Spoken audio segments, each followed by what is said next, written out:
stream or whatever of Sherlock Holmes Crimes and Punishments. I looked it up, and this is the final case of this game. So soon we are going to be moving on to, I'm pretty sure Devils May Cry. I will check. But after that, we are done with, yeah, it's The Devil's Daughter. And after that, I don't know what I'm going to stream because I don't own the other Sherlock Holmes games.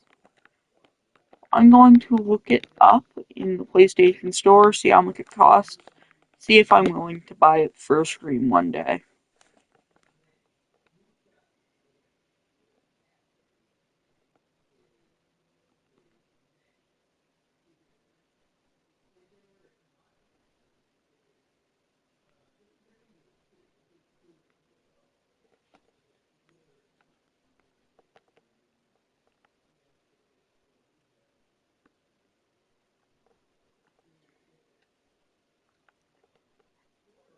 I'm probably not going to buy either Chapter 1 or The Awakened anytime soon, but I could get the Testament of Sherlock Holmes.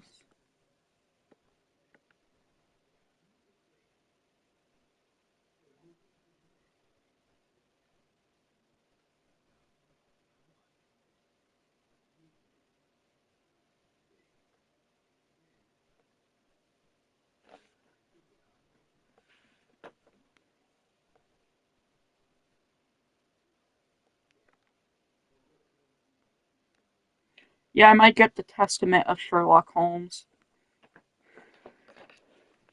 Let me just check something quickly. We will get to the final case soon. I'm just trying to figure out what I'm going to stream when I am done with Devils May Cry.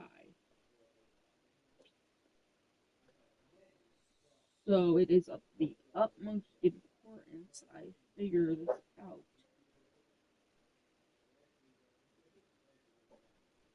Yeah, I have but not the other one. Okay. Well,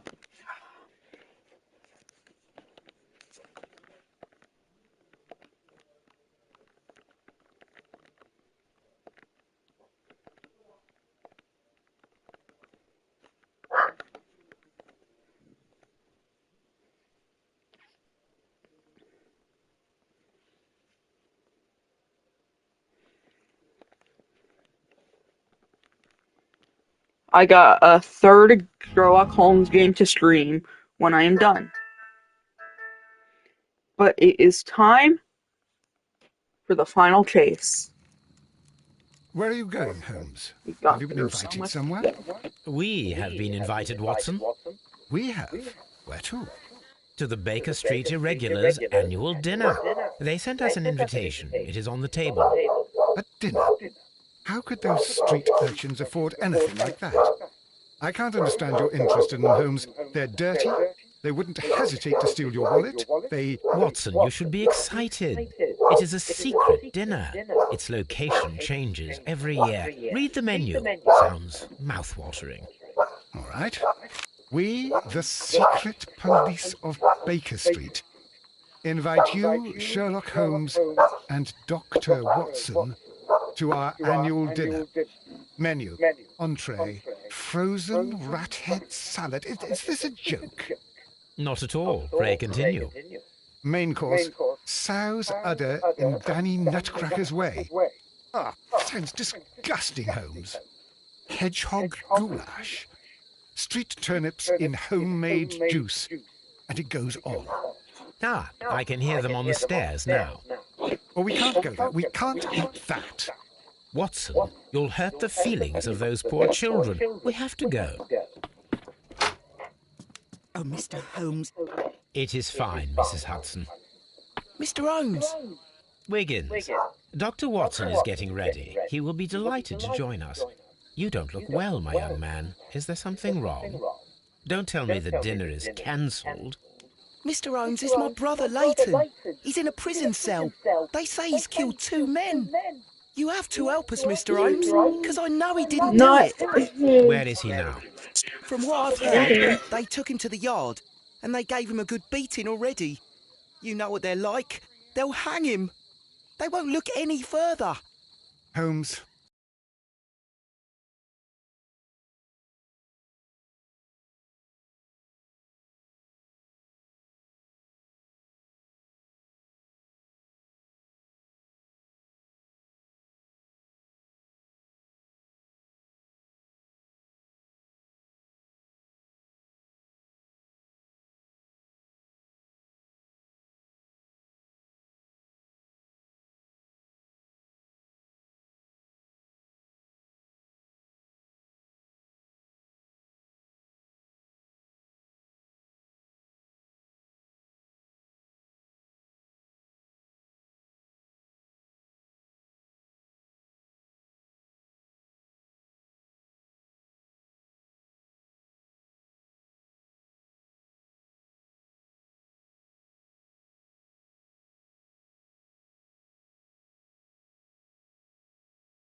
Sorry for the intermission. I was just doing the dishes while listening to the Beatles. Rest in peace, George Harrison and John Lennon.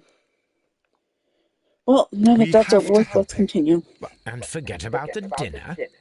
Wiggins, I'll take the case. You're fantastic, Mr. Holmes. I'll be waiting for you at the crime scene. You'll be there, right? It's on Half Moon Street in Whitechapel. Very well. I'll be right there. I just got to get my outfit on.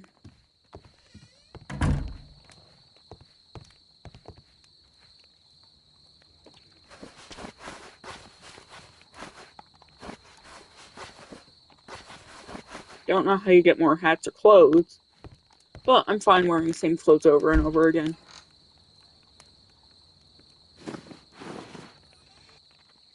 Now it is time for the investigation! A map of London and the surrounding area. It could be useful. I'll be back.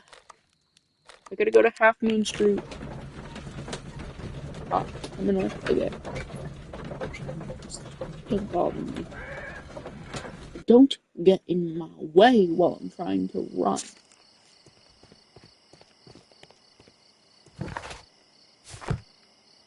Well, that's not the way I'm supposed to be on.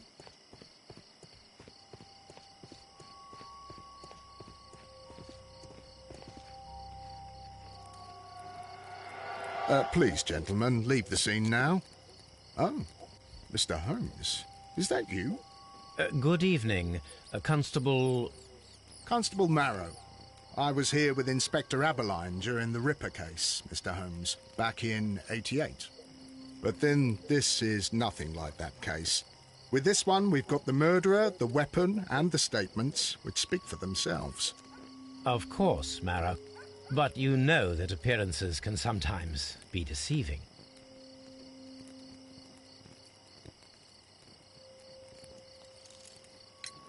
Who were the victims? The two men here, both shot.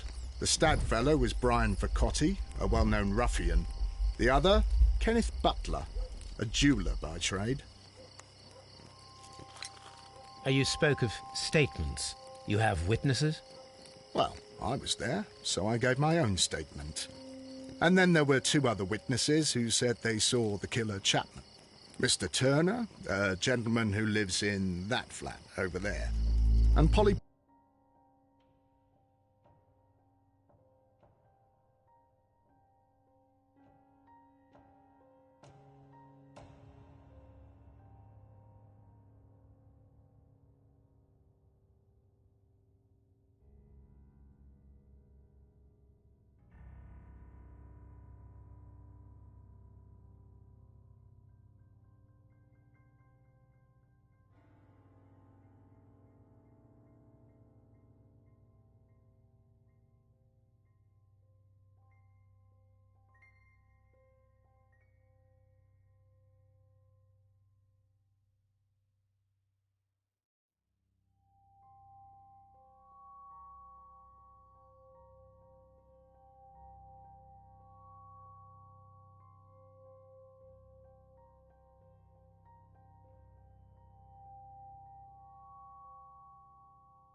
Hello, I'm back. Sorry I had to go Carl, AFK a again flower and seller who was cause over an at the far intermission, side of the but street. I had to do something important. So, Constable Marrow, I should be delighted to hear your testimony. I was standing at the north side of Half Moon Street. That was the side that you came from. But you would have been unable to observe this part of the street, where we are standing now. That is correct. But I saw the two victims slowly enter Half Moon Street, and then shortly after, the fireworks started. A few minutes after that, the fellow Chapman rushed towards me and ran into Half Moon Street. Please continue. I didn't pay attention, but suddenly I heard a woman's cries and police whistles on the other side of Half Moon Street. I rushed over there and I saw the two dead bodies on the ground. When I reached Whitechapel Street, I saw Leighton Chapman. He'd been caught by two police constables. Did you hear the shots? I didn't hear any shots. The fireworks were all over the sky. They were so loud I couldn't hear anything else. What were the fireworks in honour of, Constable? Well, today's Queen Victoria's birthday, Mr. Holmes. Ah, yes, I appear to have lost track of the days. It is May now, of course. Constable Marrow, what else caught your attention while you were running through Half Moon Street? I saw nothing but rats, and I took the time to light every corner with my lamp. Did you happen to look up at Mr. Turner's window when you were on Half Moon Street at that time? Yes, I saw that the window was open, but no one was there. It was dark in the room. Constable, your statements have been of great value to me.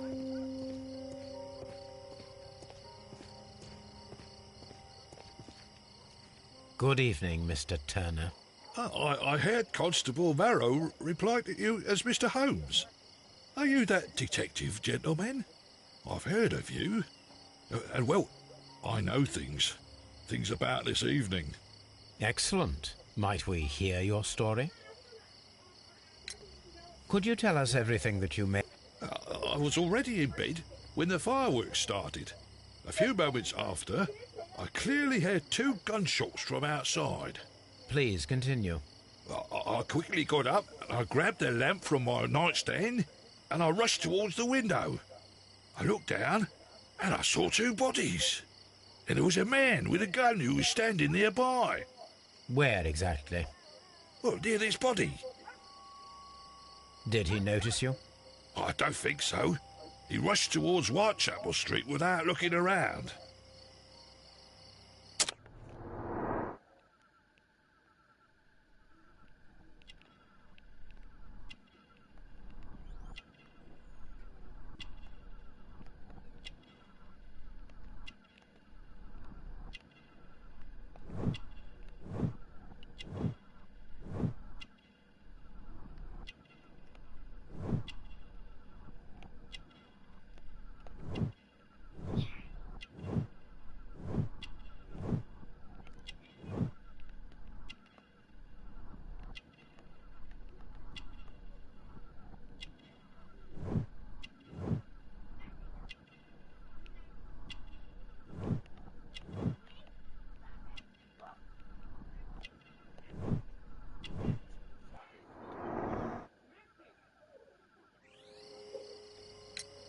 Mr. Turner, did you see anyone else in the street? No, I saw no one but that man, the murderer, the fellow they caught. Were the two shots you heard consecutive? Yes, there was a very short pause between them, and they sounded different somehow. It seemed to me that the second shot was louder than the first. That is an interesting comment. Mr. Turner, what were your actions after you stepped up to the window? I was afraid that the man with the gun might return, so I stayed close to the window till I saw the policeman coming in the Half Moon from Whitechapel. Then I walked out to tell them everything I saw. You have helped us a great deal, Mr. Turner.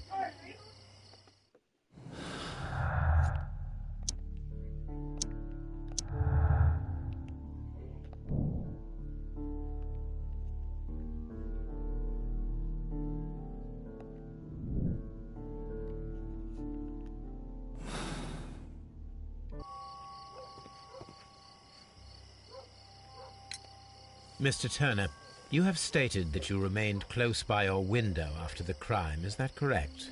Oh, yes, Mr. Holmes. I stayed at my window until the policeman arrived to examine the dead bodies.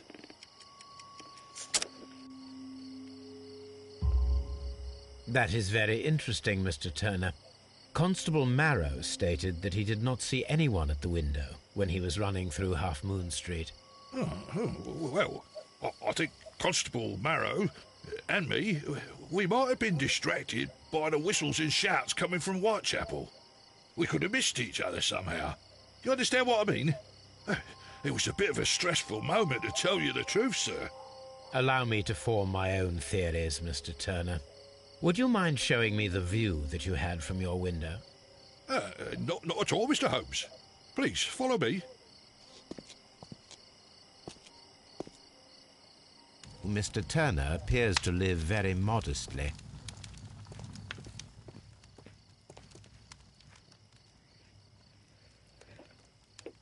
This kitchen knife is quite sharp.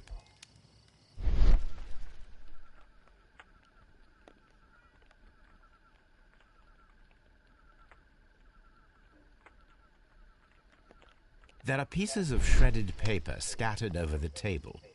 This kitchen knife was used to cut the paper.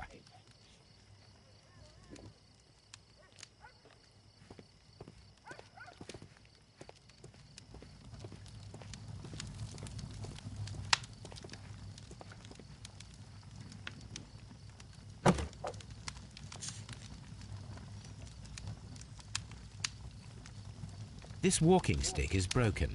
It was placed here quite recently.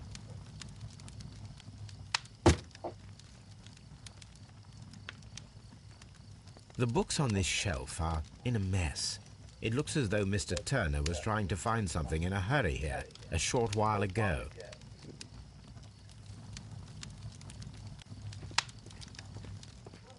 Mr. Turner was roused from his bed by the sound of gunshots.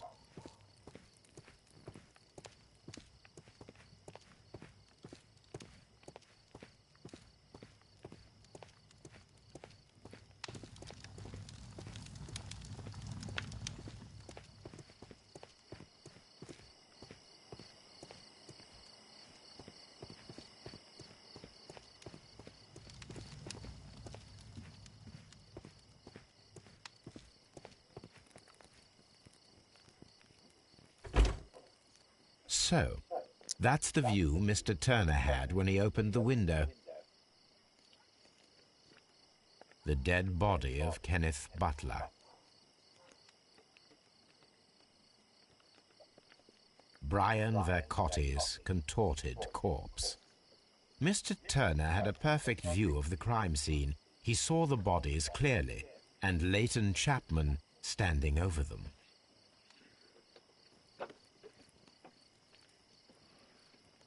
Anything else you would like to know, Mr. Holmes?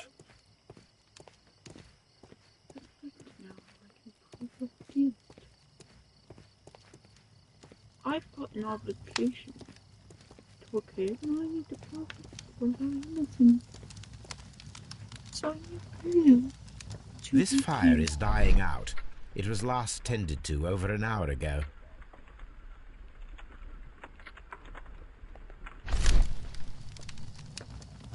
The papers are almost entirely burned. I am unable to see what's written here.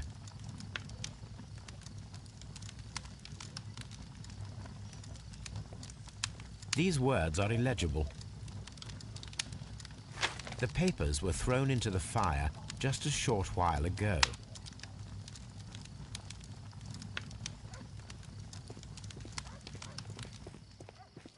Anything else you would like to know, Mr. Holmes?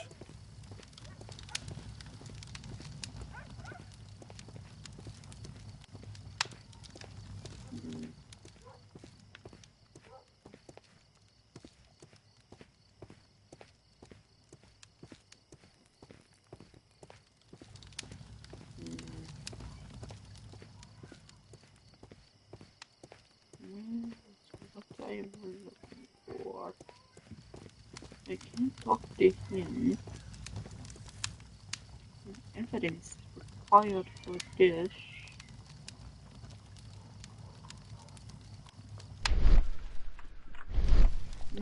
Spectral vision.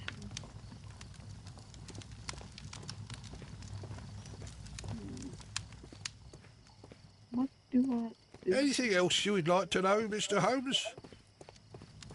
There's something good here. I have a treat I need to talk to you. I'll do anything to save my brother, Mr. Holmes.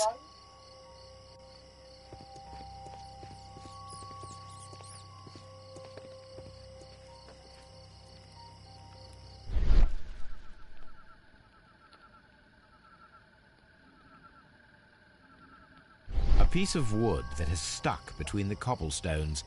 Let us take a closer look.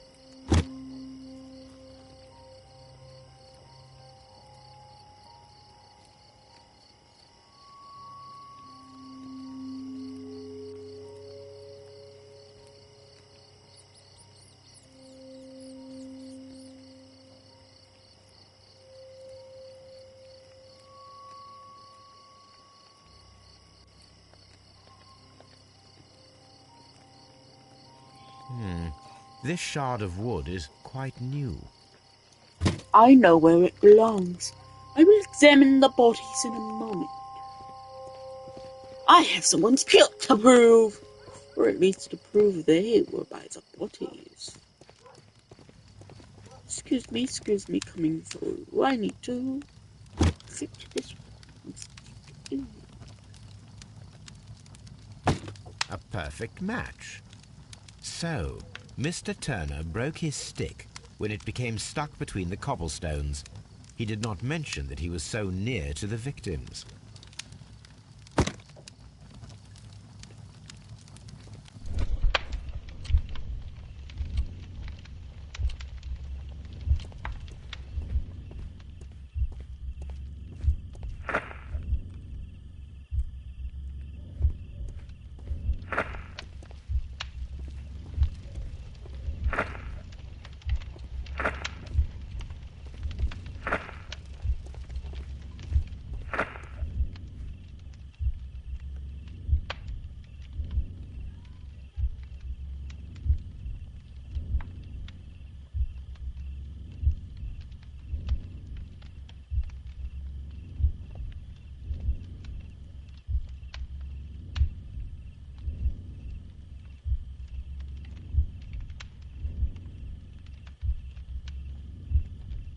No, it didn't happen this way.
No, it didn't happen this way.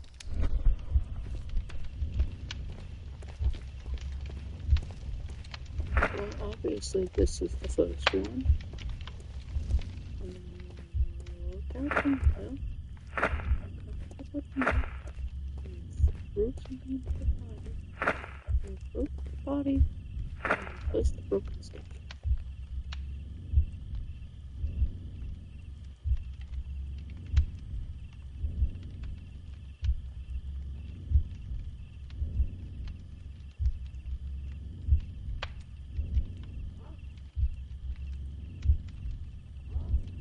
No, it didn't happen this way.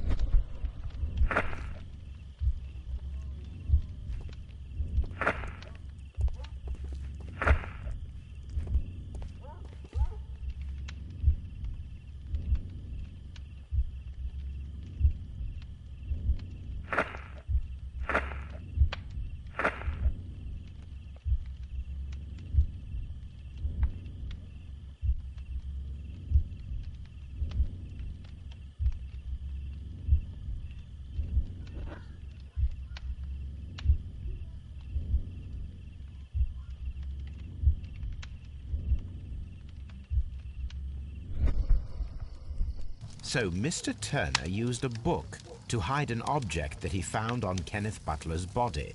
The question is, what did he find?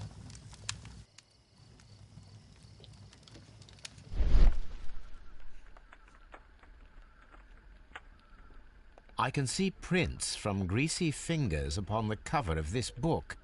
Let us take a closer look. Well now, what a find! A precious jewel concealed inside a book.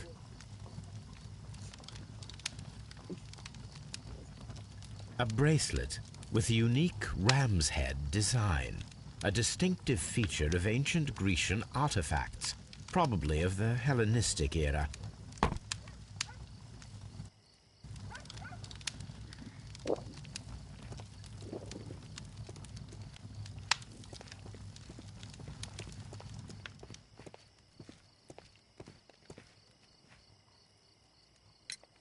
Mr. Turner, how would it be possible for a man of advanced years, such as yourself, to rush from his bed to the window in a matter of seconds, as you have stated? Well, I'm able to move very quickly, despite my age. And when the situation requires it, Mr. Holmes.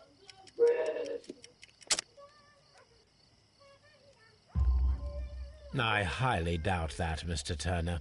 I observe that you suffer a severe limp due to your injured right leg. It would have taken at least 10 seconds for you to approach the window. That means you could have easily missed something or someone in Half Moon Street during that time.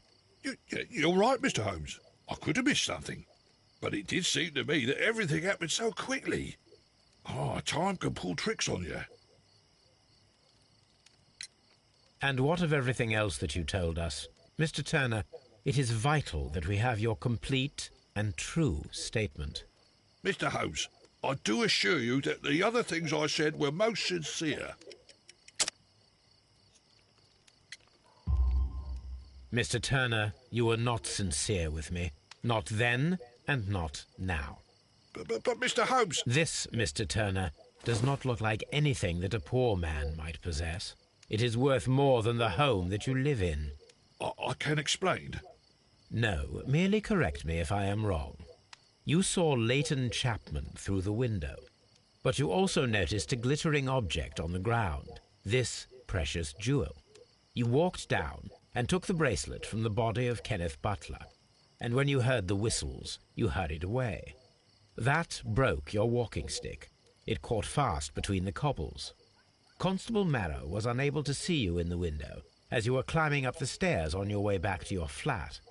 Upon returning home, you hid the precious jewel inside a book. Mr. Holmes, please don't send me to prison. I didn't do anything bad. I'm just a poor man. When I chanced upon the bracelet, I saw it as an opportunity to make a little money. I was desperate. I only took the bracelet, that's all, I swear. You made a mistake by lying to me. But you are not a criminal. I believe that. Although I must return this bracelet to its rightful owner.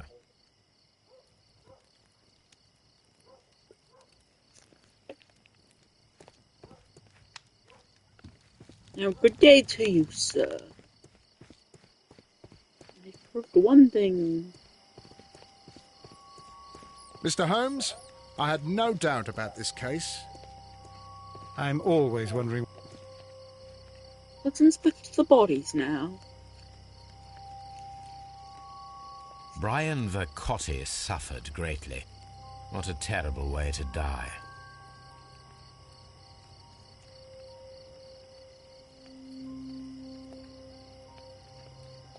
A tattoo from Westgate Prison. Vicotti must have done some time there.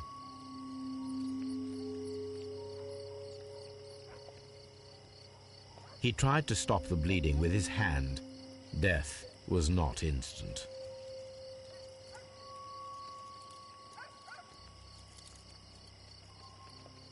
The bullet penetrated his stomach, a dreadful wound.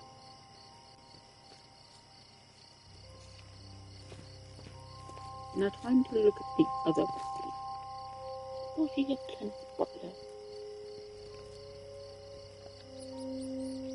The bullet struck his head. This man didn't stand a chance.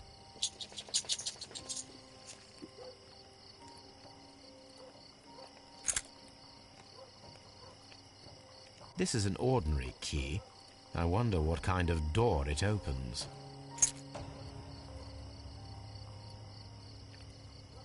I was gonna steal a key either way, even if it wasn't for... I'll do anything to save my brother, Mr. Holmes.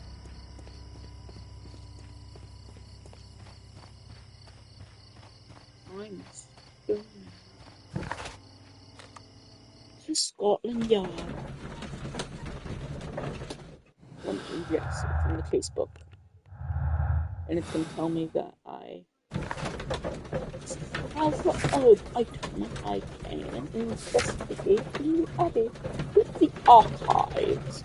And it's probably gonna be in the Greek section. Ha ha. Mr. Holmes, whatever brings you here so late at night? I'm interested in the case of young Leighton Chapman. He was arrested earlier this evening and accused of a double murder. I beg your pardon? That case is quite clear to the police. Or are there any new facts that we don't know about? Who knows, Inspector? Look, you are free to investigate, of course, Mr. Holmes. Chapman was arrested with a revolver in his possession, which you can find in the evidence room. The suspect himself is in custody. Did you find anything else on his person? A few personal belongings. Nothing particular, Mr. Holmes. Thank you, Lestrade. Yes, thank you indeed, Mr. Lestrade. Time to head to the evidence room. So this is the gun that Leighton was holding when he was caught by the police. It is a Webley revolver, a reliable weapon. It seems as though the shells were not removed from the cylinder.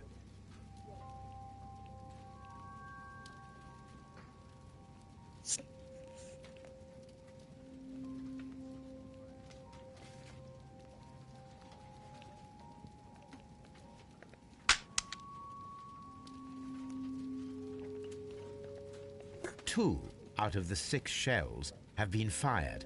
There were 2 shots.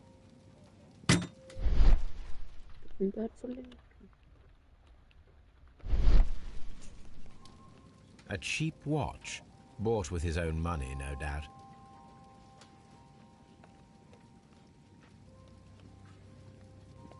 These cigarettes are filled with cheap tobacco. Nothing interesting. Well, that's all things.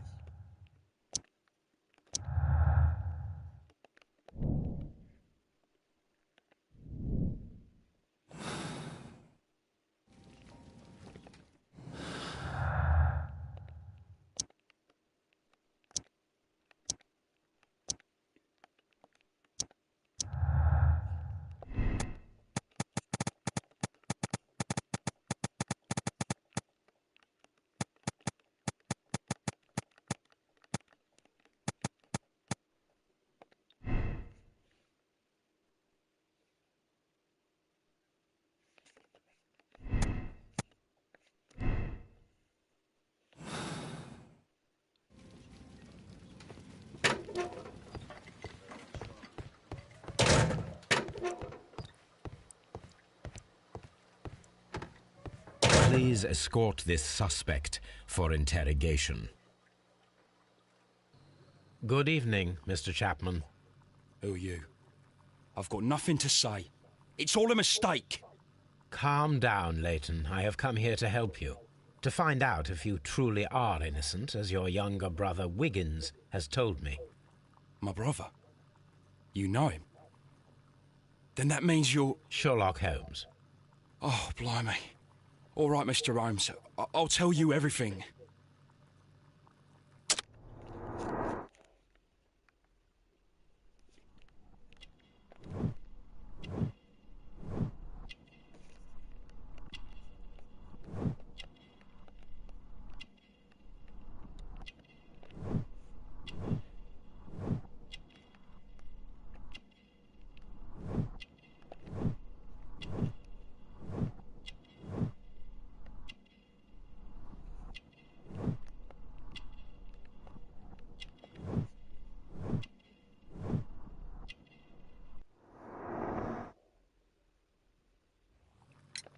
Good. Tell me your account of what happened. I left my work and I hurried up to see the fireworks in Whitechapel. I was late, so I decided to cut through Half Moon Street. I saw the first fireworks light up in the sky. I bumped into a constable on a corner before entering Half Moon. Then suddenly, what with all the firework flare, I saw two men. They were both lying flat in the middle of the street. I stopped where I was. I thought about turning back to the police, but as I was thinking of that, I saw a third person. He was leaning over the body that was furthest from me. The second I saw him, he raised his head and he stared at me. In a flash, I saw his gun, but he made a dash for it instead and he escaped through Whitechapel Street. So you might still have had time to return to the constable. I panicked. I didn't know what to do. Anyway, I approached the bodies just to see if they were still alive. I saw that one had blood pumping out of his stomach. He was dying. It was horrible.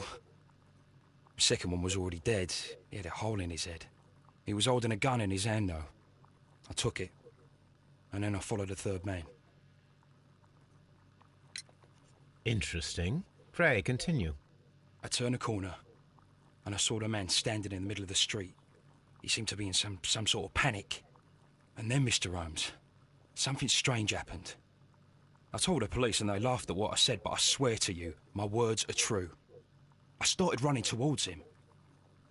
But then I was blinded by a flash. It was so bright that I hardly saw anything for a good dozen seconds. But I kept running forward. As I arrived in Whitechapel, I heard a woman screaming. And then I was caught by the police. But there wasn't a trace of that man. Of course, then they found a gun and all that blood. I couldn't see the murderer escaping and all that mess. Perhaps I was still half-blinded at that moment. A thrilling account, my young man. Leighton, are you able to describe the person whom you saw standing in Half Moon Street? Well, I wasn't able to see his face at all. It was too dark, and he was too far away.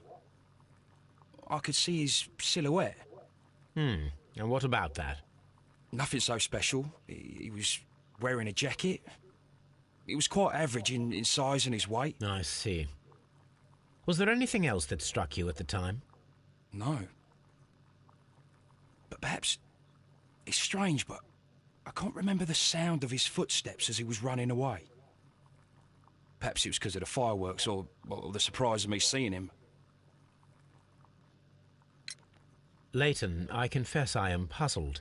Why should a young lad like you take a gun from the hands of a dead man and set off in pursuit of a probable killer? I know. I keep wondering that, but at the time it was like a reflex. A criminal ought to be arrested, and he was armed. You were willing to risk your life. That was a little foolish, unless you wanted revenge. No, Mr. Holmes. I was just being brave and stupid.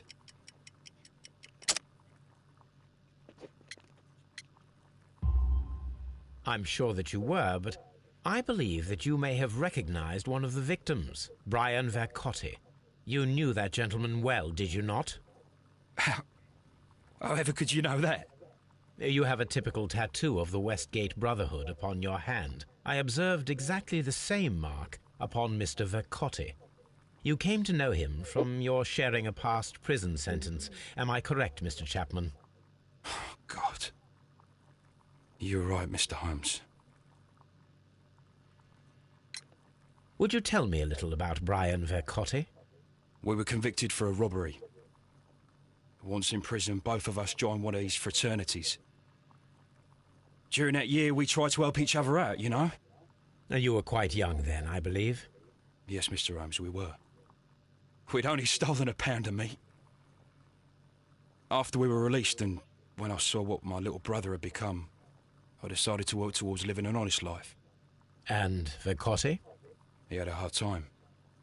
His sister had died in a Whitechapel dispensary while he was in prison. He had no family anymore. Our paths split. He fell back into crime. So you lost him?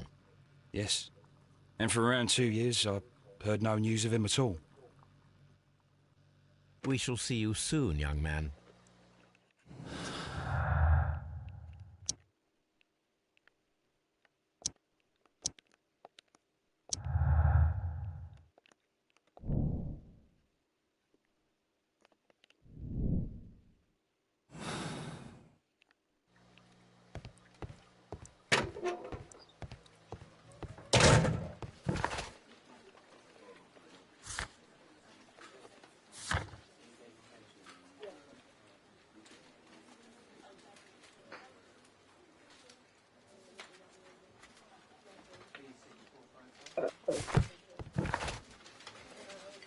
First, let me look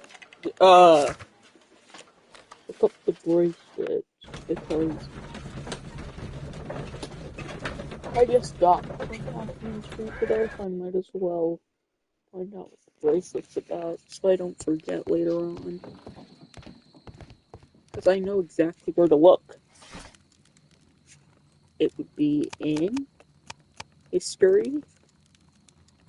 That Greek is not history. the one I need. Well,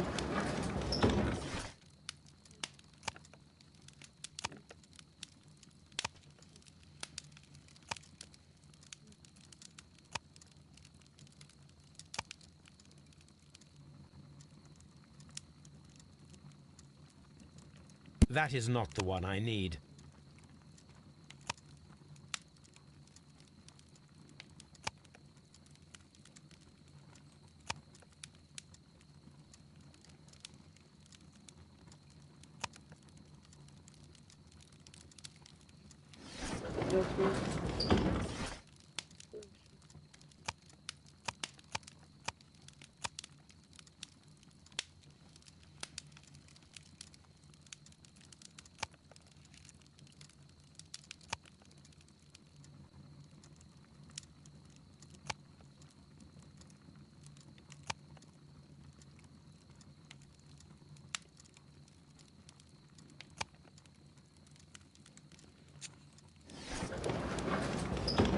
no, being encyclopedias. That is... There we go.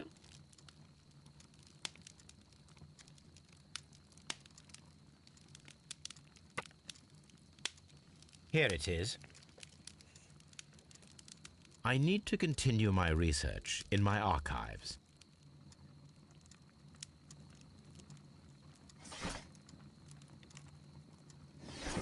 Since 1885.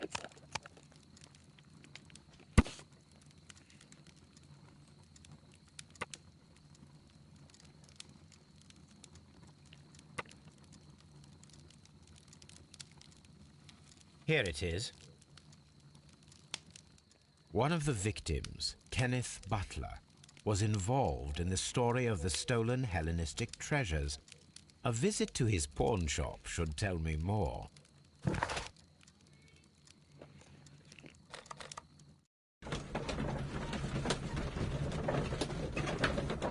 There will be another brief intermission.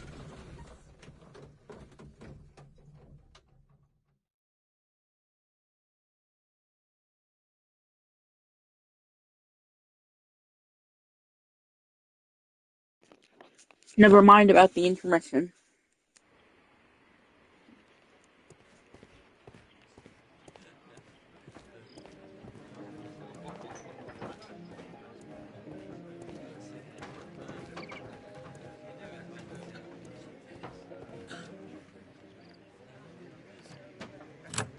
Mr. Butler's key matches the lock perfectly.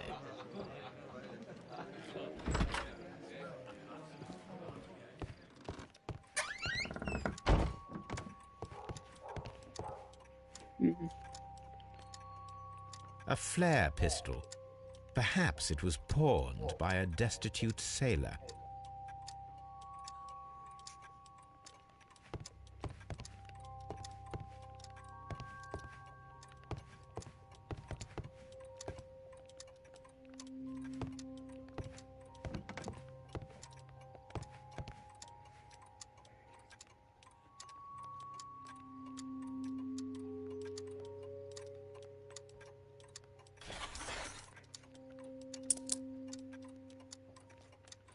The ram's heads.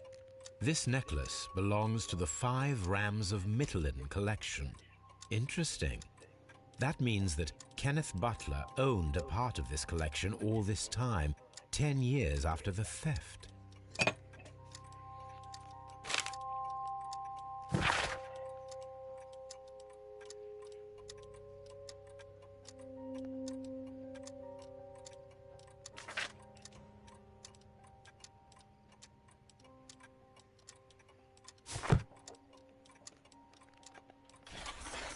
It looks as though Mr. Butler kept a careful record of his operations.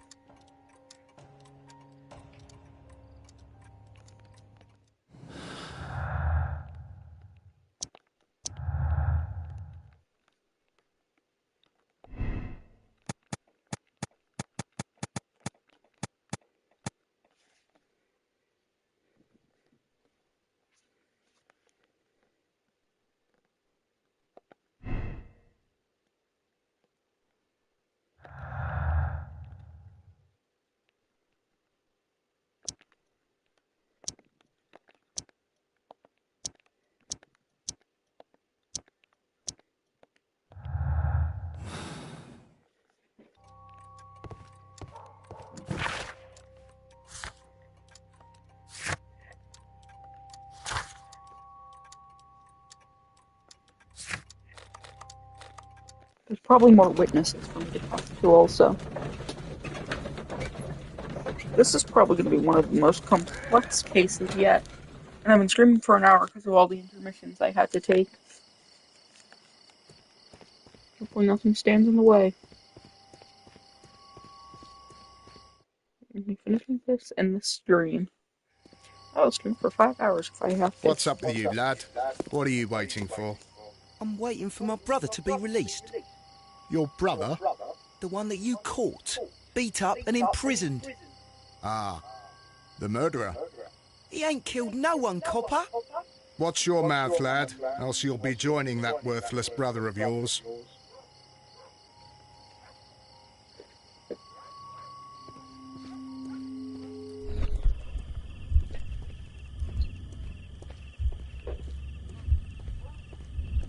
Probably the person with the gun.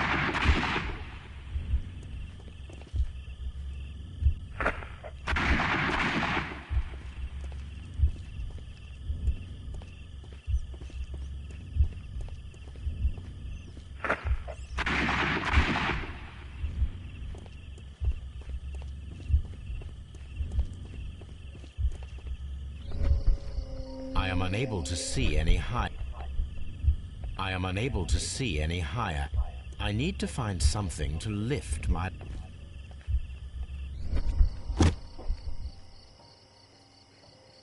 This should be useful.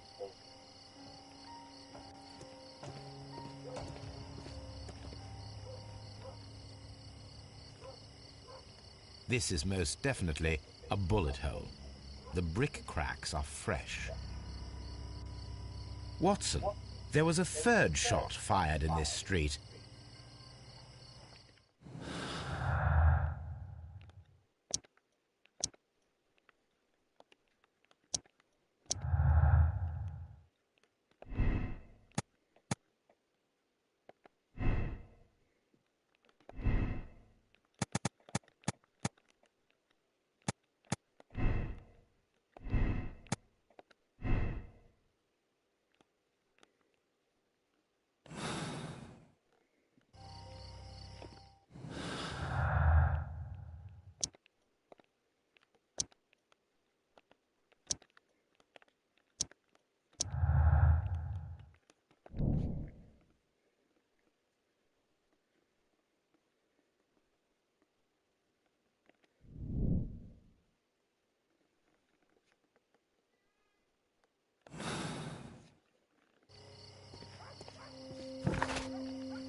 Constable Marrow, I would value your assistance in this investigation.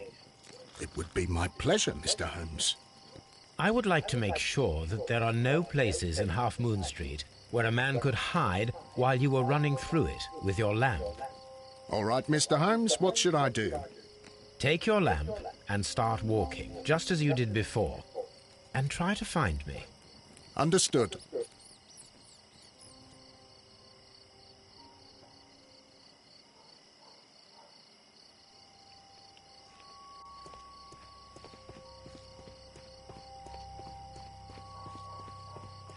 I can see you very well, Mr. Holmes. All right, Constable. Let's try again. I'll find another place to hide.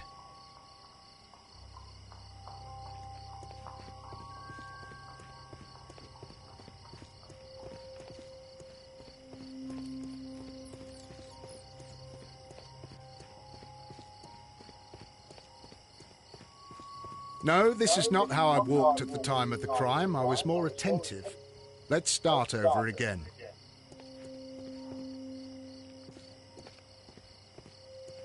I shouldn't look for Mr. Holmes here. He's hiding in Half Moon Street.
Here you are, Mr. Holmes. All right, Constable. Let's try again. I'll find another place to hide.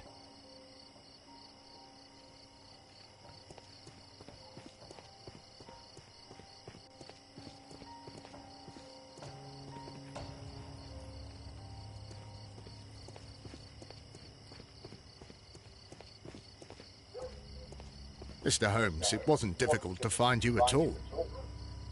It is obvious now.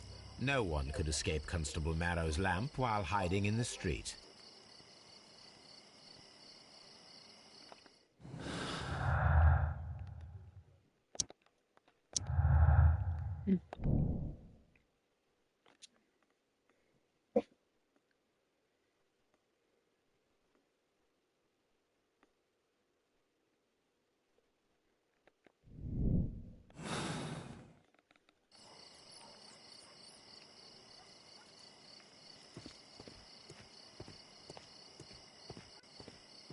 Mr. Holmes, did you see my brother at Scotland Yard? It would be my pleasure to assist you with your investigation, Mr. Holmes.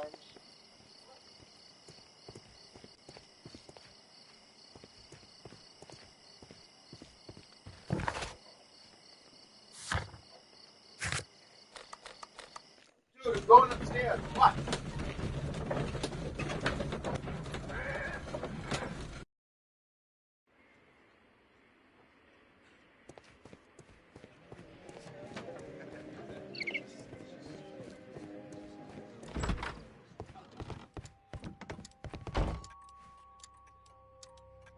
This is exactly what we need in order to imitate the flash of the fireworks.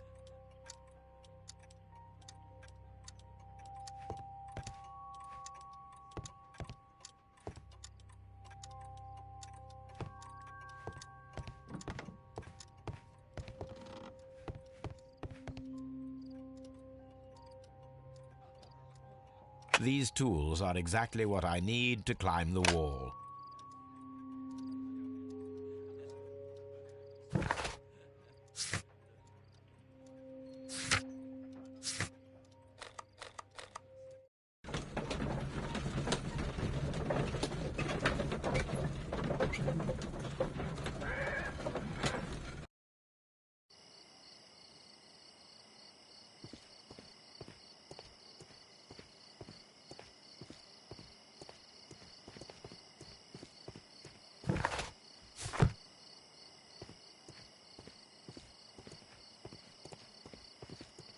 lock.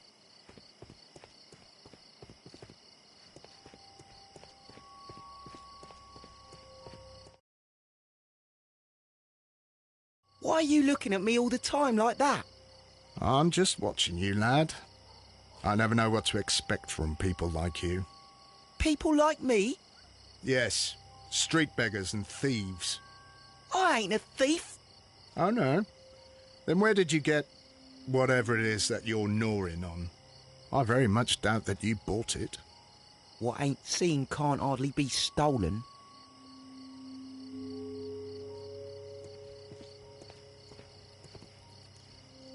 Constable Marrow, Watson, I would like to perform another kind of reenactment with your help. I'm listening, Mr. Holmes.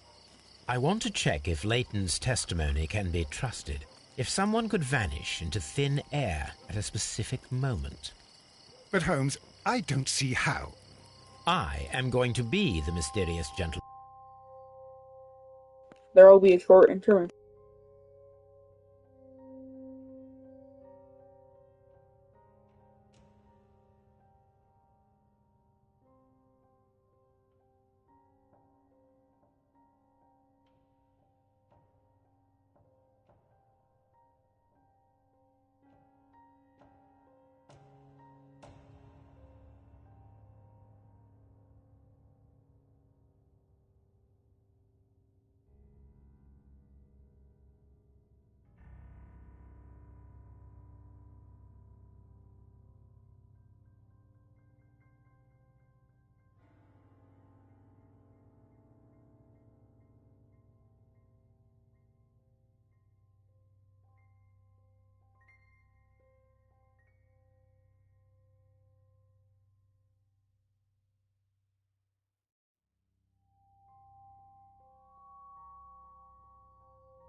And now back to your Whom scheduled Leighton program. followed.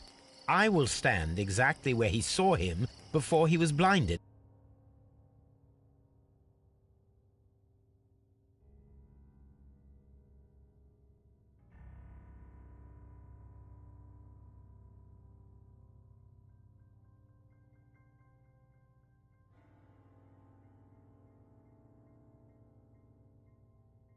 By the flash. Watson, you will be Leighton. When I fire the signal flare, you should start to chase me. I understand, Holmes. You, Constable Marrow, just play your part and do exactly as you did. Just, please, wait 5 seconds after the signal flare. I doubt that Polly Powell would have screamed any earlier. As you say, Mr. Holmes. Let us begin then. Catch me if you can.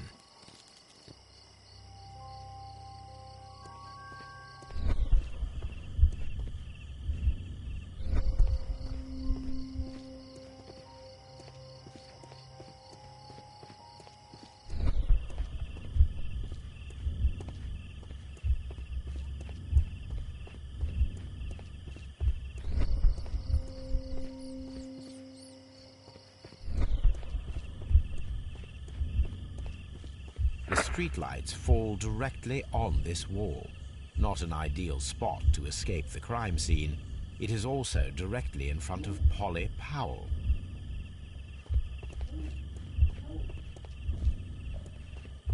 This wall is cast in shadow. It would be difficult to see anyone scaling it.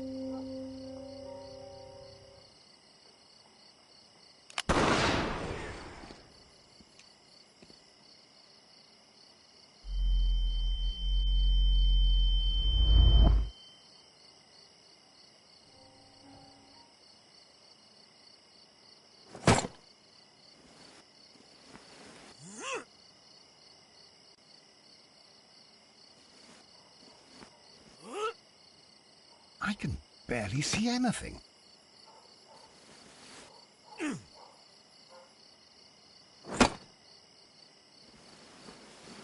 Holmes? Are you there?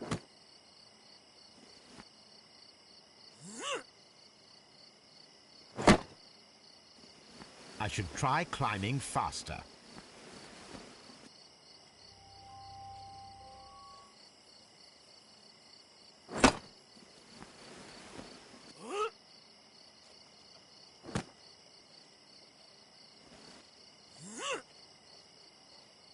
I can barely see anything.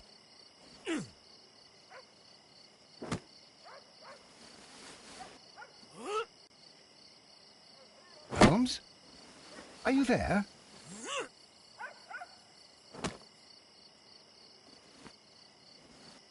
Where is he? My God, a man can't just disappear like that. Holmes? Holmes? Where are you? I cannot see you, Mr. Holmes. Dr. Watson, it seems that Mr. Holmes has disappeared. Don't worry, gentlemen. I am up here, above your heads. How on earth did you get up there, Holmes? I am using crampons and a climbing axe, although the person we are looking for did not leave any traces of such tools. Constable, is there any way to get to the top of this building? Yes, Mr. Holmes, I can show you. The door to the building can be found from Whitechapel Street. Gentlemen, I am on my way down.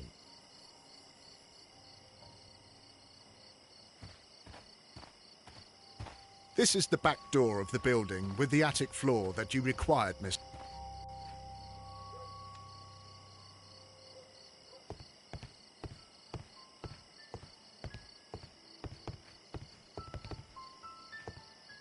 These shards of glass are from the window above.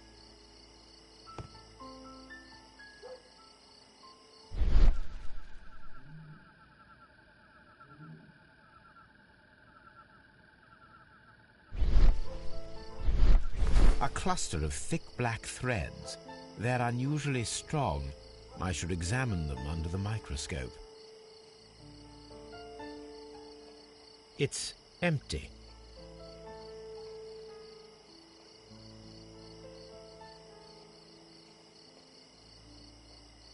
Someone broke through the window to get inside the attic, but in his haste he ripped his jacket.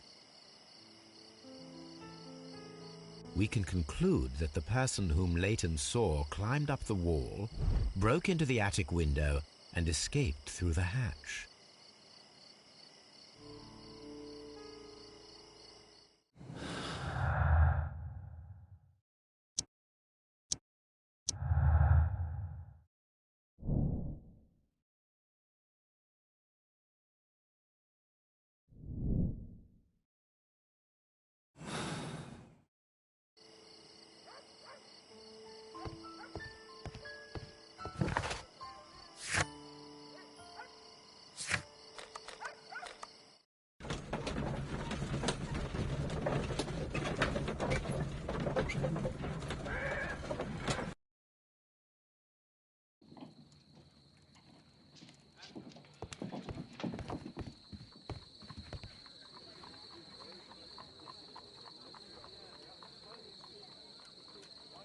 Let us take a closer look.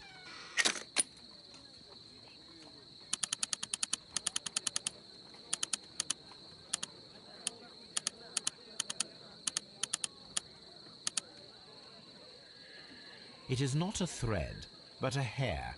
I very much doubt that it is human. I need to compare this sample with a human hair and a horse hair. A shaving brush is usually made from horsehair. Watson, could you please pass me your shaving brush? Here you are. Watson, look, what's outside the window? Well, I don't see anything. Ouch! Holmes! Oh, don't make such a fuss. One little hair.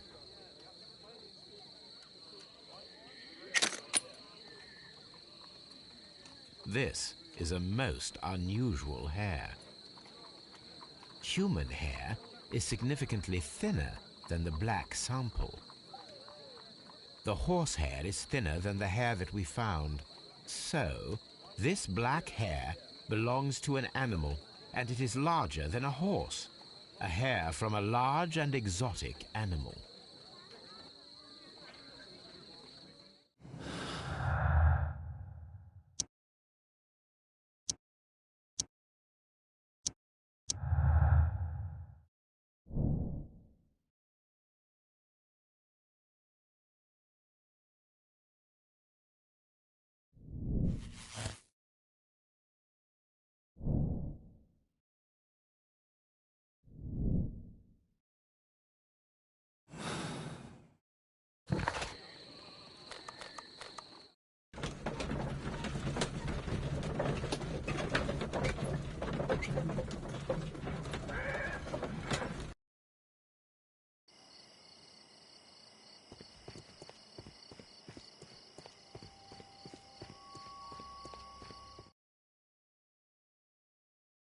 Wiggins, my lad, what are you doing here? You'd best be leaving and be quick about it. I've done nothing wrong. You'd learn more by watching Mr. Holmes. He knows exactly what he's doing. Not like you. Oi, watch your tongue.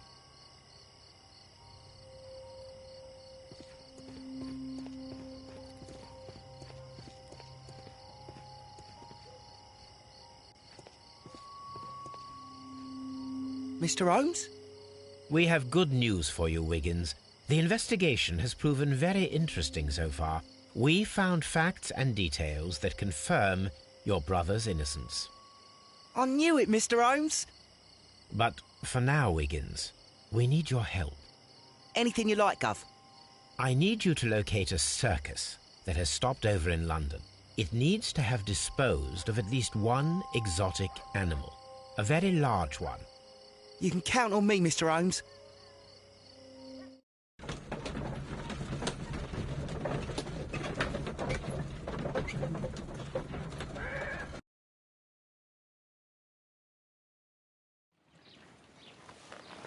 I do hope that those children don't get into trouble, Holmes. Don't worry, Watson. I predict some news in 7 seconds. Mr. Holmes, we found it. Here it is. And this is a young Indian elephant. the highlight of the show.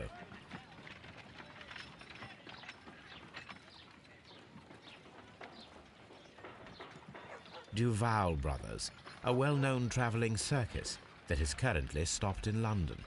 I believe that is exactly the type of circus we are looking for. I'll pay it a visit.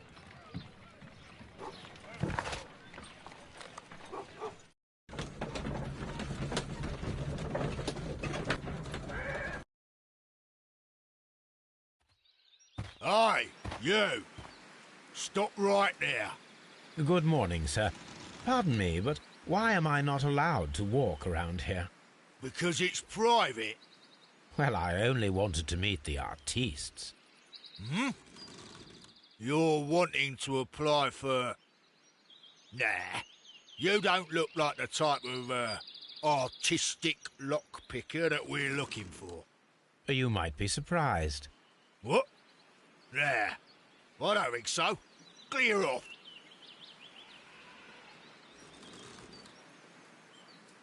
You're a bit slow to catch on, eh? Get lost. You're a bit...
Spectacles are unpopular among thugs. I don't want to arouse suspicion.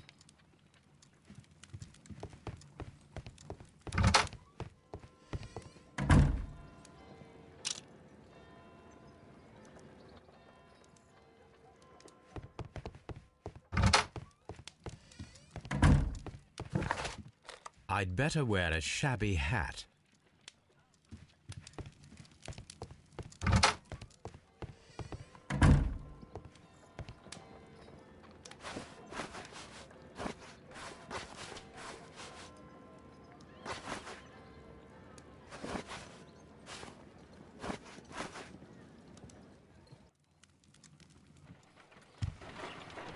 Stay where you are. What are you doing here, and where is Sherlock Holmes? Calm down, Watson. Take deep breaths now. It's me. Oh, thank God, Holmes. I can't get used to your disguises. Thank you, Watson. That means I am ready to go.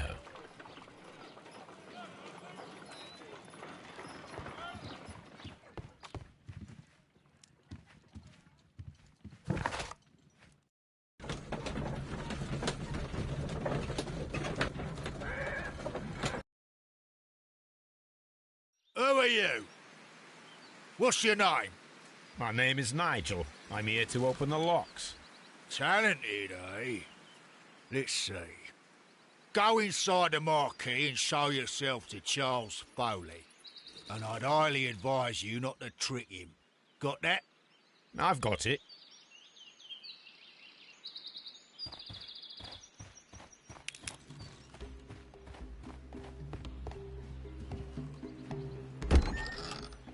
So, everything is here, just as you asked.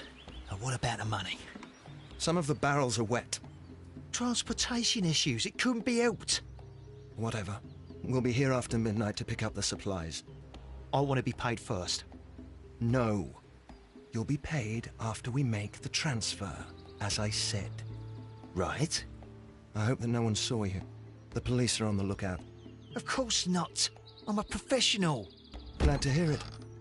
Be ready for tonight, then.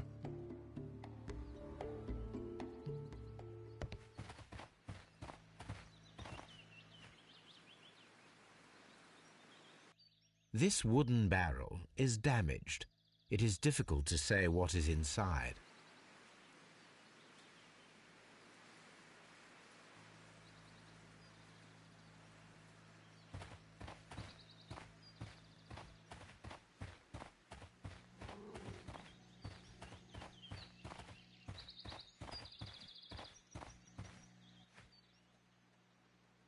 This printing press is old, but still quite capable of printing hundreds of pages per day.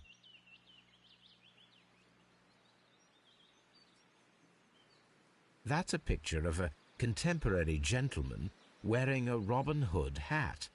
Interesting.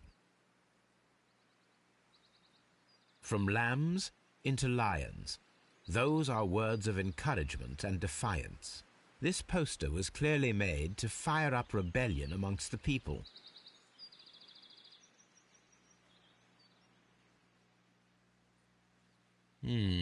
There are enough posters to paste across half of London's walls.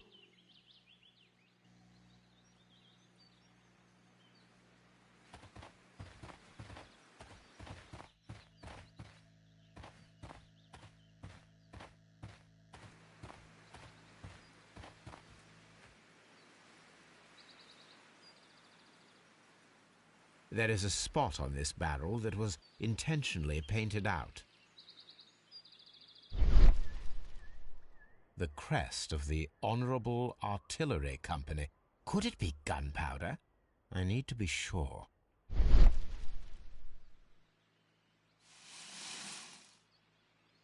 Judging by the fractions and the scent, I can confirm that it is, in fact, gunpowder.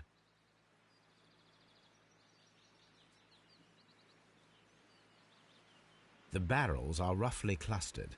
It seems as though they were brought here in a hurry.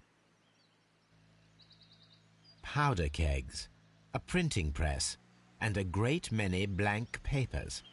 All of this was stolen by the Merry Men quite recently. And these poster samples. I am quite sure it is not a coincidence. The Merry Men are planning some sort of sabotage. Stop right there. Who are you? Are you Charles Foley? Maybe. They say that I can open any door. Do they now? We'll see that lock near the chains on the table over there. Open that.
Oh, well, they're right. What's your name? Nigel Shirley, from York. Ah, Nigel from York. Never heard anything about you. How'd you hear about me?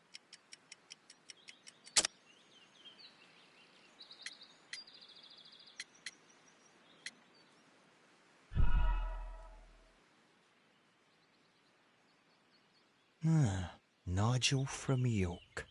Never heard anything about you. How'd you hear about me?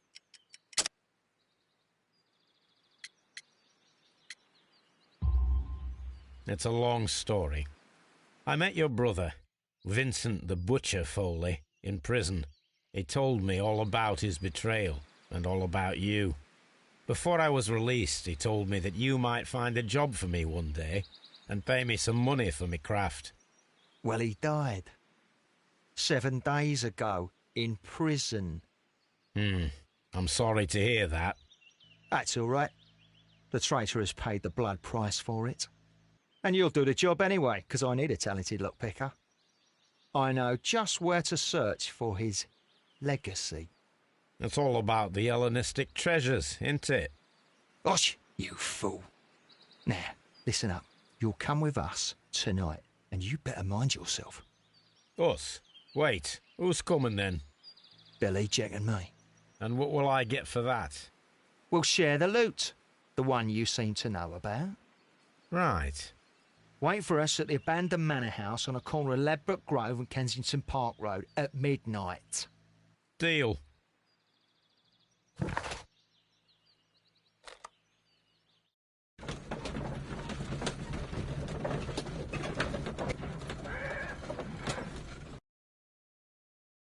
Here I am at the manor. Somewhere inside it are the Hellenistic treasures.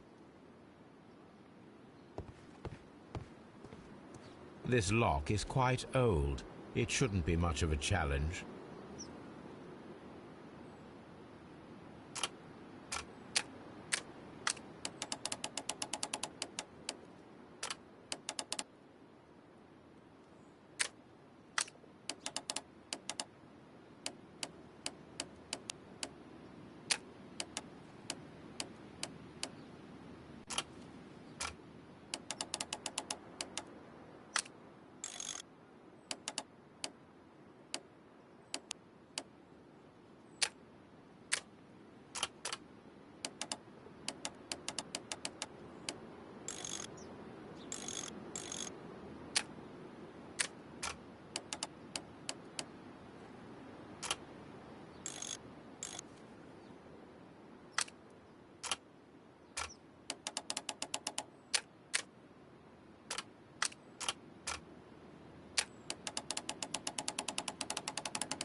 I need to find where the safe is hidden and lockpick it.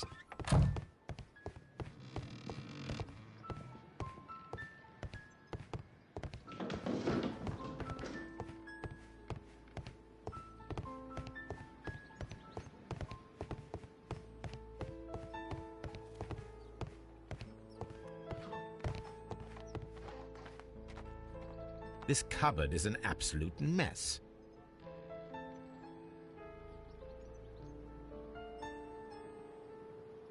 Several books have fallen from the shelves.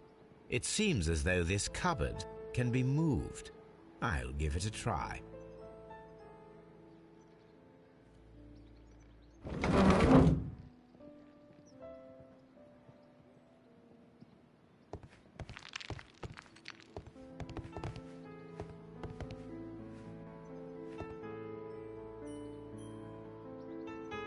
So, that's the lock I must open tonight.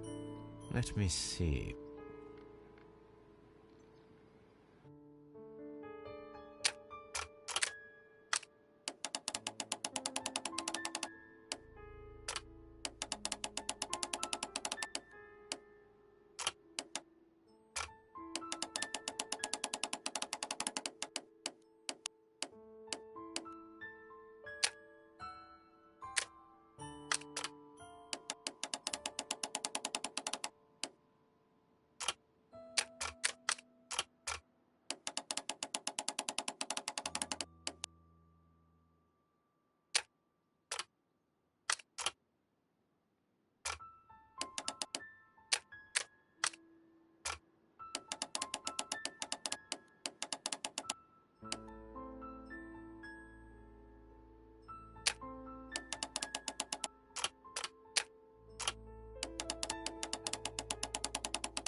what a surprise. Another lock.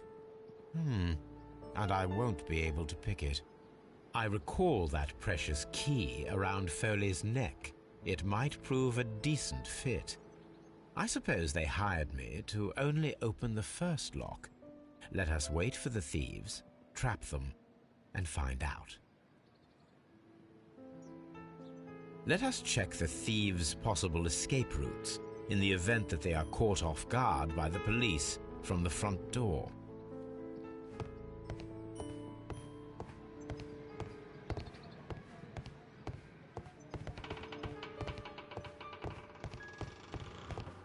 The thieves won't attempt to escape through the front door if the police are right behind it. Although this window is high above the ground, it would be possible for one of the thieves to attempt to use it for their escape.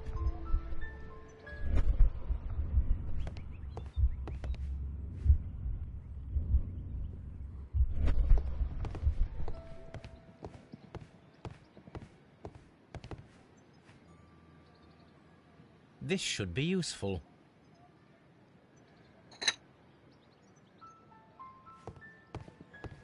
Although this window is high above the ground, it would be possible for one of the thieves to attempt to use it for their escape.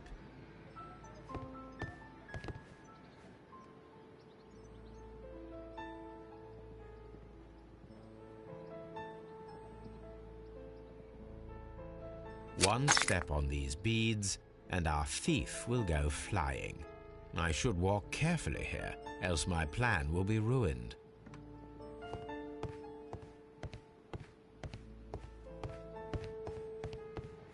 The ground floor window is a perfect way to escape the police.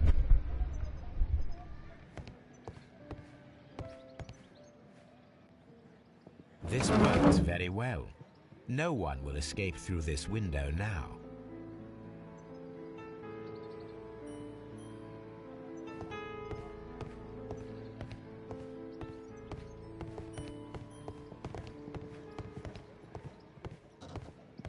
This door is a perfect means of escape in an emergency.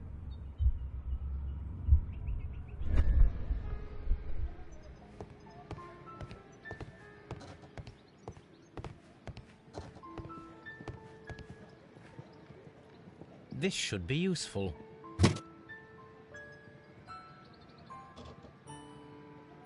This door is a perfect means of escape in an emergency.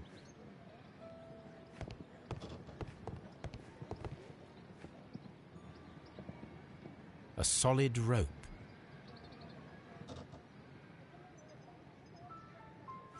This door is a perfect means of escape in an emergency. A solid rope.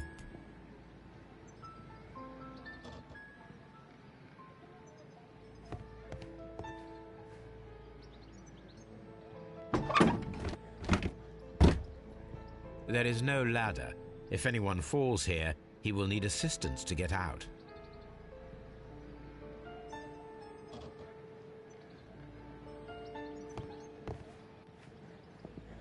A solid rope.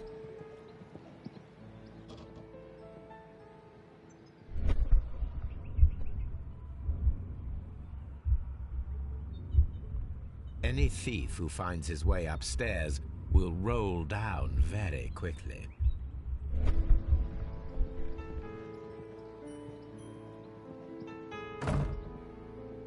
The door is now blocked.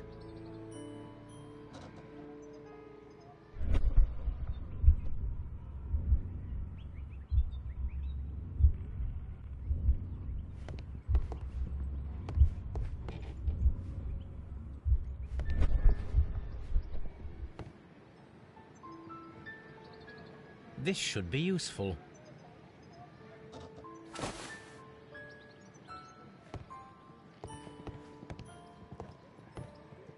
This hatch leads to a cellar.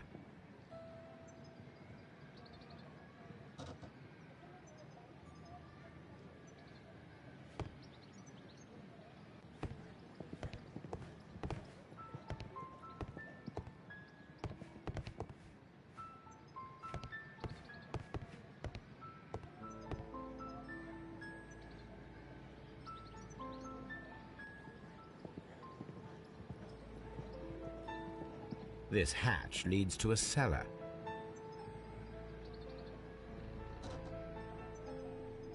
The door is now blocked.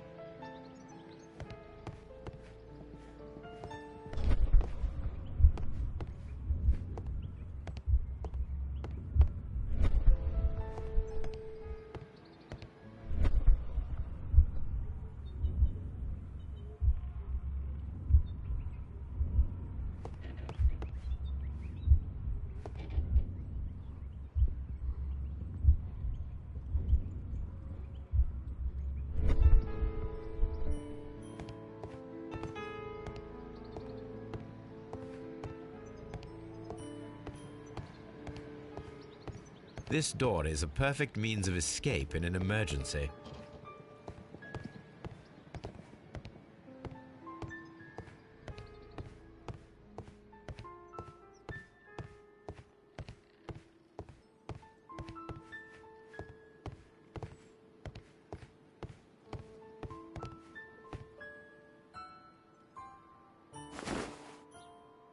I wonder what this old chandelier is doing on the floor. It looks as though it was poorly attached.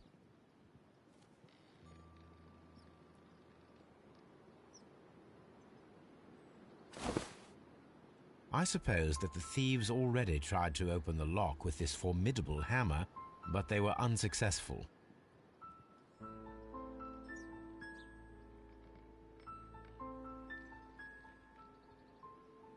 Now, if anyone takes the hammer, the rope will uncoil and make the chandelier fall.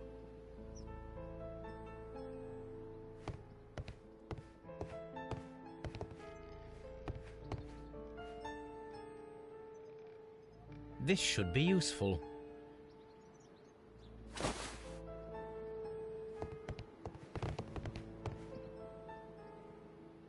What a surprise!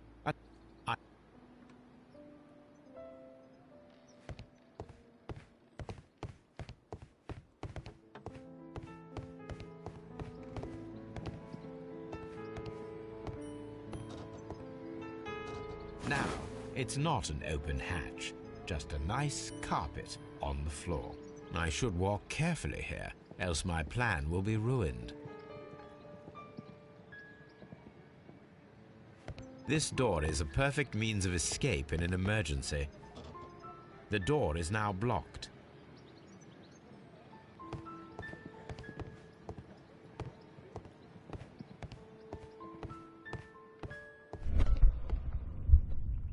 If he runs through the dining room and takes a sledgehammer to force open the door, the chandelier will knock him down. Now, if a thief runs through the kitchen, he'll pay a surprise visit to the cellar. The traps for my circus companions are all prepared. I can leave now, but I'll return later with Charles Foley and his companions.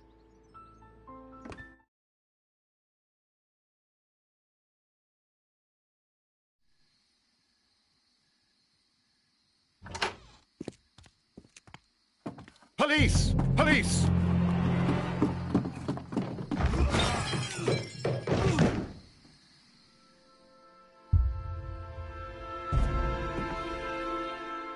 Stop where you are!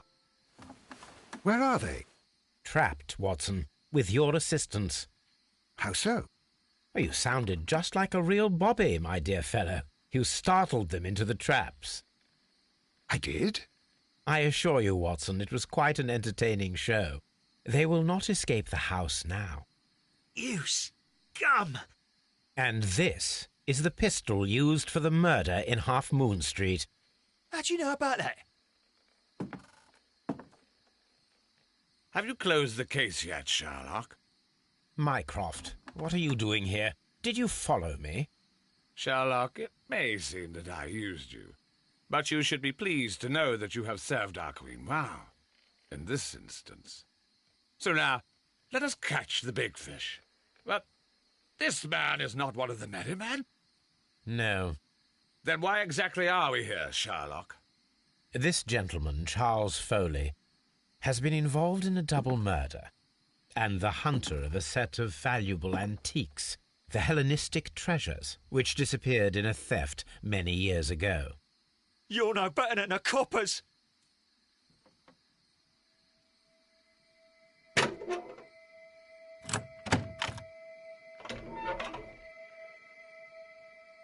Holmes, that is incredible. The Hellenistic treasures. Indeed. Nothing but trifles. Where are the merry men? I don't know why you are asking me, Mycroft. They are yours to find. I'll see you soon, dear brother.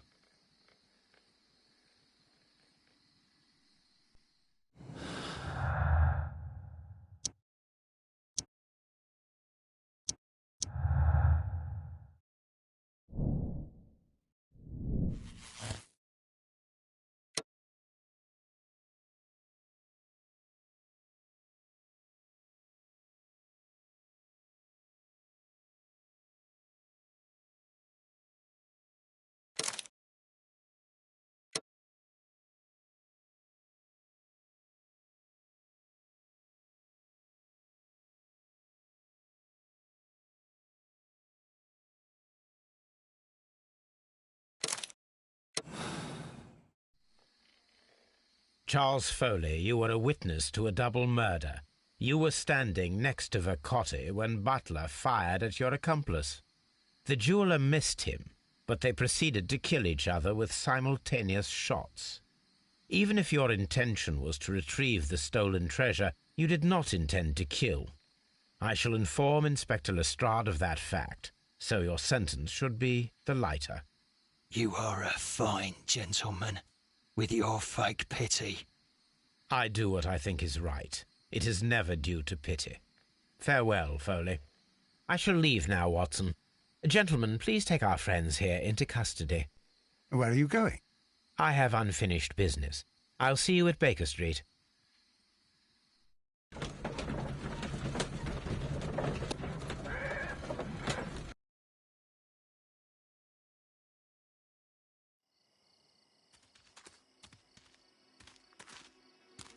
Be careful with the lamps.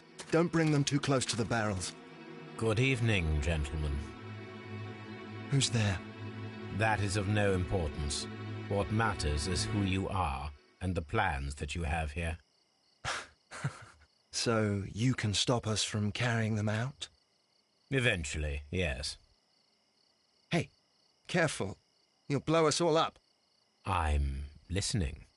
We are a group known as the Merry Men. But I suppose you knew that already.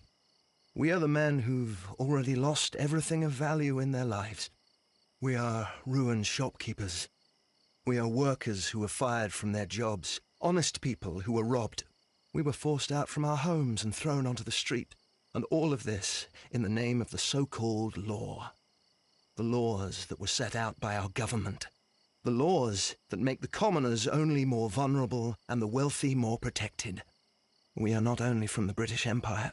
Some of us are from the New Lands, America, Australia, and we are many. But men we are still, and we are merry for that we stopped being afraid. For those powers that be had done their best to plant the fear inside our souls, and we accepted it so easily. The fear advised us to keep our heads bowed. It prevented us from fighting. Bankers and politicians, they own our lives, our work, our bread, and they push us to compete between each other, just to see who may serve them better. But in the end, they are the few, so they are weak.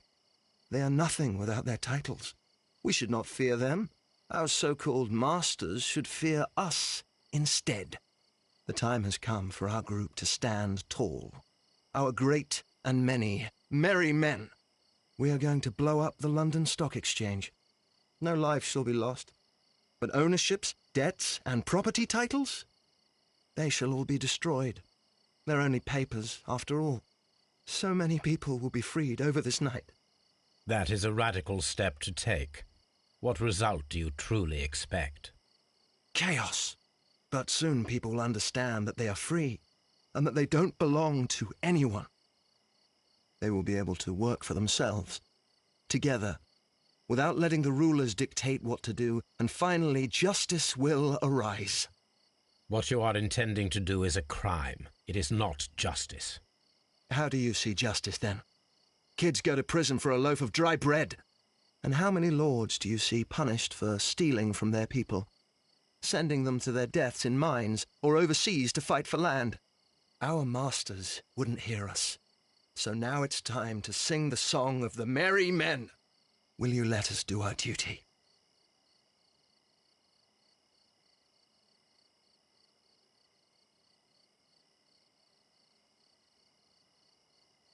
When people fight the order, they are too blind to see the consequences that throw society into chaos.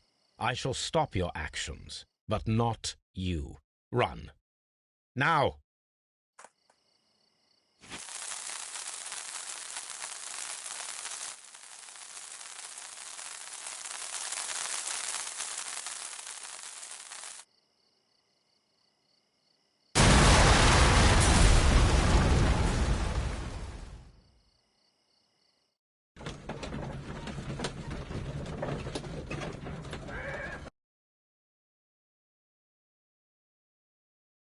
So, you're interested in Russian literature now?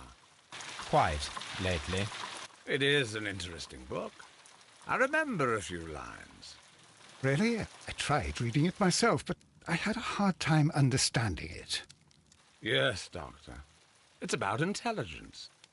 Sherlock, I vaguely recall one of the lines. Sometimes it takes something more than intelligence to act intelligently. There were also a few words along the lines of, pain and suffering are always inevitable for a large intelligence and a deep heart. Tell me, Doctor, does my brother show any signs of pain or suffering? Not that I know of. Because you see, Doctor, behind all of his masquerade, my brother does possess a deep heart. So deep that he does not recall where he places his love. Well, I'm sure that... His love and his duty that, in the first place, should be directed towards the Empire. For without it, we would be nothing. A country filled with uncivilized men. And the Empire needs order and discipline. It has no room for chaos. People who commit crimes, or at the very least intend them, deserve punishment, Sherlock. Without justice, there can be no civilization. But we serve the truth, not justice. Your truth, Doctor, that may prove immoral. Allowing people to terrorize London, destabilizing the whole empire. Terrorize only the powers whom you serve, Mycroft. Not I, not Watson, not Mrs. Hudson, not Wiggins. Sherlock, the merry men are to be stopped. Not by me. You created the merry men. Stop them yourself. Only make sure that you don't create 10 more merry men by arresting the one. Good night, Dr. Watson. Anything in the post, Watson? Any clients worthy of our attention? Only a second reminder from Mrs. Hudson about our new neighbour. She urges you to remove your... Oh, I don't care about that. Holmes, the lady who will be moving in shortly has requested the use of our spare room to place all of her boxes. Wait, what? A lady?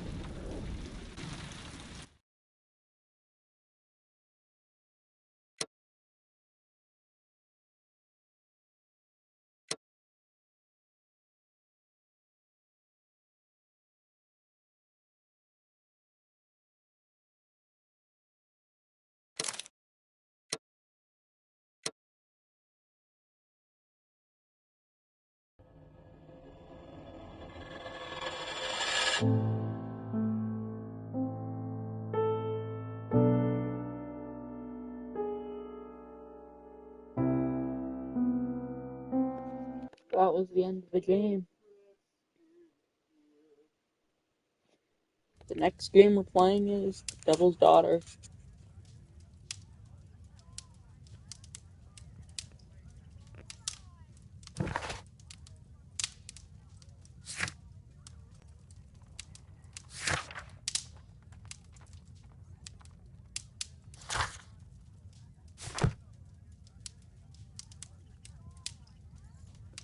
I have done everything the game has to offer, and it is now finished. That was Sherlock Holmes, Crimes and Punishment.